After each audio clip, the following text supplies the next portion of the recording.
Hi everyone, welcome back to my YouTube channel Bihar education by Nidhi academy. तो आज की इस वीडियो में हम लोग फिर से बहुउद्देशीय परियोजनाओं को थोड़ा देखेंगे, क्योंकि पिछली वाली वीडियो में एक्चुअली लाइट कट गया था, तो ये वाला टॉपिक रह गया था। ठीक है, तो इस वीडियो में हम लोग इसको कंप्लीट कर लेंगे। ठीक है, तो देखिए, आपको थोड़ा सा बता देते हैं कि बहुउद्देशीय परियोजनाएं क्या होती हैं। एग्जाम में ये क्वेश्चन पूछ देता है कि बहुउद्देशीय परियोजनाएं से आप क्या समझते हैं। क्या समझते हैं आपको बताना तो पड़ेगा ना। देखिए, जिन परियोजनाओं से क्या होता है, बहुत सारे अनेक उद्देश्यों की पूर्ति होती हैं, एक साथ अनेक उद्देश्यों की पूर्ति होती है, उन्हें हम लोग क्या बोलते हैं, बहुउद्देशीय परियोजनाएं। यानी मतलब सिंपली भाषा में अगर बोलें तो जिन परियोजनाओं के द्वारा अनेक उद्देश्यों की पूर्ति की जाती है, उन्हें हम लोग क्या बोलते हैं, बहुउद्देशीय परियोजनाएं।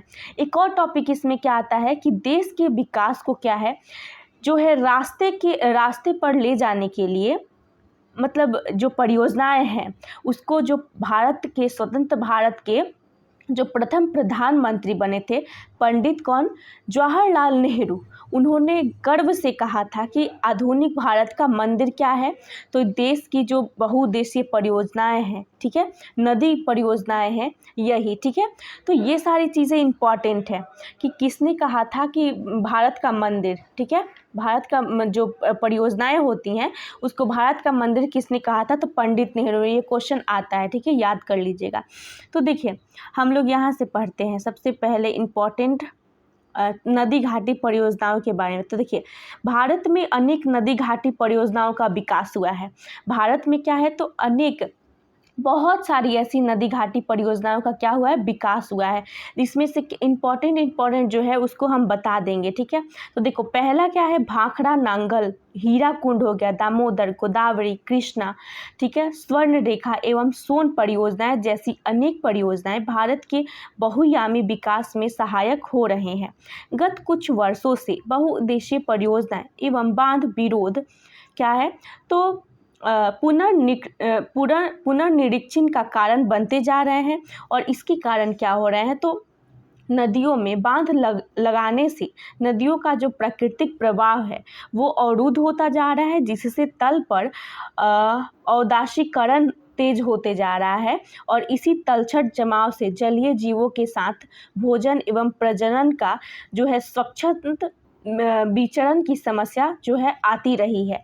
उसके बाद है कि साथ ही बाढ़ जैसी विभीषिका भी उत्पन्न हो रही है। इतना ही नहीं, बाढ़ग्रस्त जो मैदान है, वहाँ की जो वनस्पतियाँ हैं, जो मृदाएं हैं, वो क्या हो रही हैं धीरे धीरे, तो पलावित होती जा रही हैं, अपघटित होती जा रही हैं वो सारी चीज़ें।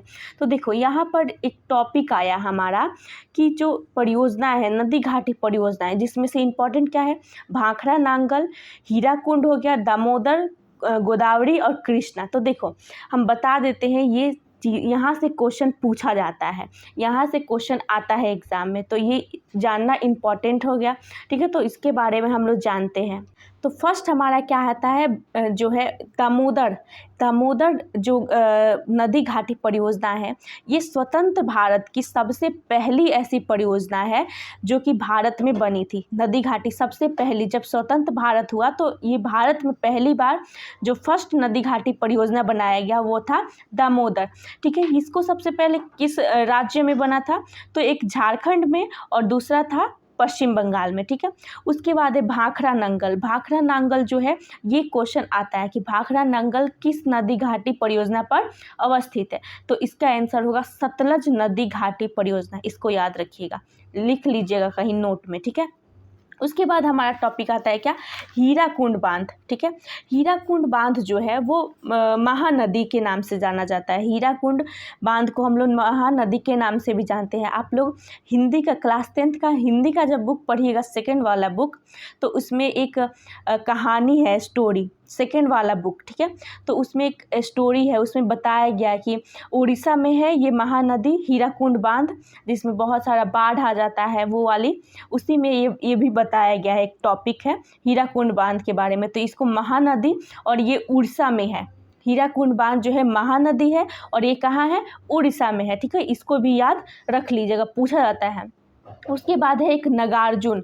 नागार्जुन क्या है? नागार्जुन जो परियोजनाएं हैं वो है, तो ये कृष्णा नदी पर बनी है। उसके बाद नर्मदा घाटी परियोजना, ठीक है, नर्मदा घाटी परियोजना भी, ये भी बहुत इंपॉर्टेंट है, सबसे ज़्यादा इंपॉर्टेंट यही है नर्मदा घाटी परियोजना। तो चलो इसके बारे में जानते हैं, यहाँ है, ठीक है। चलो चलो यहाँ जानते हैं नर्मदा बचाओ आंदोलन क्यों हुआ था। सबसे मोस्ट इम्पॉर्टेंट क्वेश्चन, यहाँ से क्वेश्चन पूछा जाता है कि नर्मदा बचाओ आंदोलन कब हुआ था, कहाँ हुआ था, क्यों हुआ था, ठीक है। तो टिहरी बांध आंदोलन जैसी अनेक जन विरोध बहुउद्देशीय परियोजनाओं की खामियों को उजागर करते हैं। आमतौर पर लोग अपनी जमीन, आजीविका और संसाधन से लगाव एवं नियंत्रण को त्याग कर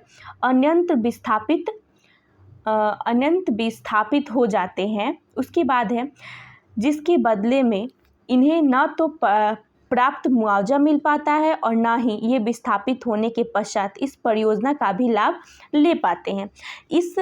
इसका लाभ पूंजीपति एवं जमींदार वर्ग को अवश्य मिल जाता है। यह सच है कि सिंचाई की सुलभता ने कई क्षेत्र में फसल के प्रतिरूप को परिवर्तित किया है।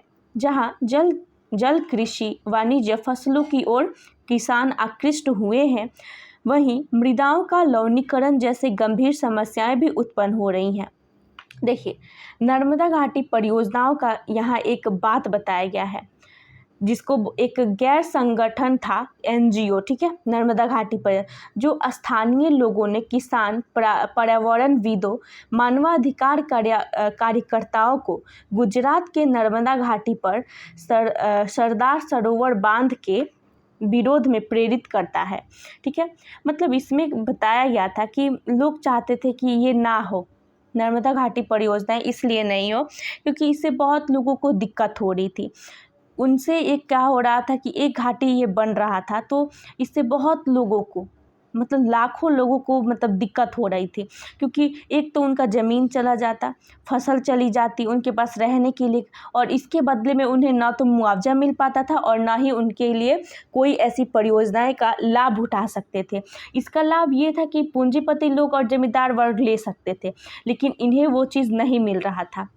उसके बाद देखिए, यहाँ जल की कृषि एवं वाणिज्य फसलों की ओर किसान आकृष्ट है।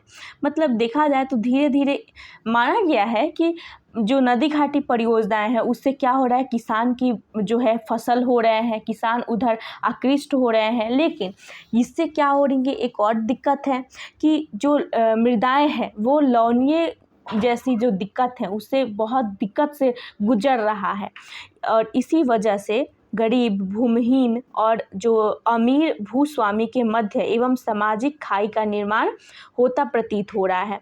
इस तरह के झगड़े अंतर्राष्ट्रीय स्तर पर भी लगते हैं एवं लाभ के बंटवारे में दिन प्रतिदिन समस्याएं उत्पन्न हो रही हैं, ठीक है। उसके बाद है कि अक्सर यह देखा जाता है कि नदी घाटी परियोजनाएं द्वारा वांछित उद्देश्यों की पूर्ति न करने की वजह से विरोध एवं आपत्तियां उठाई जा रही हैं। इन बांधों का निर्माण बाढ़ निर्माण के लिए होता है। उनके जलाशयों में तलछट जमा होने के बाढ़ की स्थिति उत्पन्न होती है। अति वर्षा से जल में भी बांध के नियंत्रण से बाहर हो जाते हैं। जैसे वर्ष 2007 में उत्तर बिहार की बाढ़ विभीषिका का मंजर आपने देखा या सुन चुके हैं, जो नेपाल स्थित बैराज के द्वारा छोड़े गए जल से अति विकट हो गई थी। इससे जान माल की क्षति के साथ साथ भूमि निम्नीकरण की समस्याओं में इजाफा हुआ था। ऐसा भी माना जाता है कि बहुउद्देशीय परियोजनाओं के कारण भूकंप की संभावना बढ़ जाती है। इतना ही नहीं, बाढ़ से क्या होता है कि जल प्रदूषण, जल जनित बीमारियां तथा फसलों में कीटाणु जनित बीमारियां का भी संक्रमण जो है पाया जाता है। मतलब देखिए, एक तरफ से इसका फ़ायदा भी है, एक तरफ से इसका मतलब लॉस भी है, प्रॉफिट और लॉस दोनों है। मतलब एक तरफ देखा जाए तो बहुउद्देशीय परियोजनाओं से भूकंप की संभावना भी बढ़ जाती है। इससे क्या होता है कि बाढ़ से जल प्रदूषण होता है, जल जनित बीमारियां फैल जाती हैं, ठीक है। तो ये सारी चीज़ें बता रही हैं। अब हम लोग पढ़ते हैं जल संकट क्या होता है।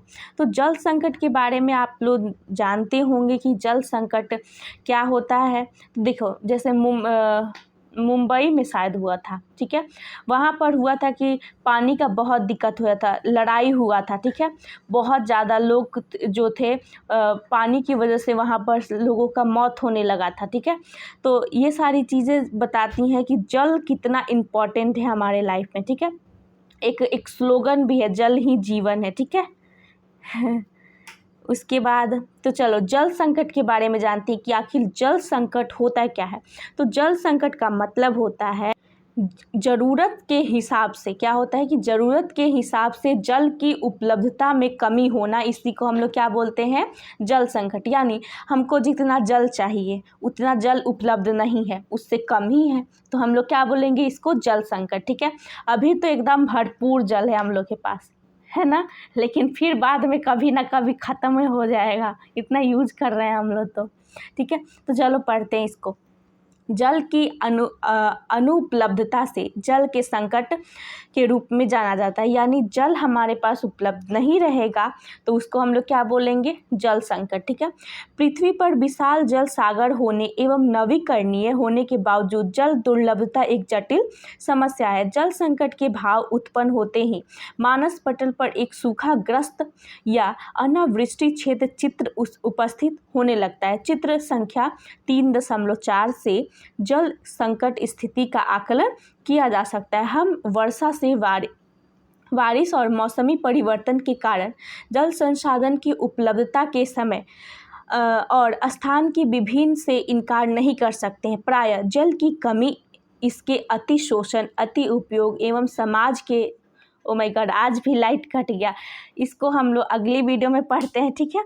तो इसको बस यहीं तक रहने देते हैं, यानी कि जल जो है संकट क्या होता है, अगली वीडियो में हम लोग इसको पढ़ लेंगे, ठीक है। लाइट कट गया तो अब कैसे बनाएंगे वीडियो, तो आप लोग इस वीडियो को लाइक शेयर एंड सब्सक्राइब जरूर कीजिएगा। Thank you.